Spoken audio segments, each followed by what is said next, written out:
Tol, mga kasama sa hanap buhay, mahihilig sa kabayo. Yan, nabili po ito ng maghahayop. Itong kabayo po ito, maliit pa po ito.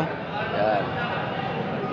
Pero marunong daw po itong sakyan. May maganda daw po ang iba nito. Ibig sabihin, yung may paso.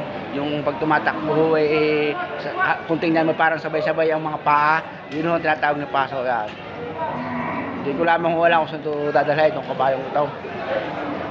Maliit pa ito, maliit pa. Pero hindi na ako bisiro. Tingnan naman ninyo, makikita ko ninyo. Ako'y matuwain sa kabayo, lahat. At ako'y may din ng mga bayaw.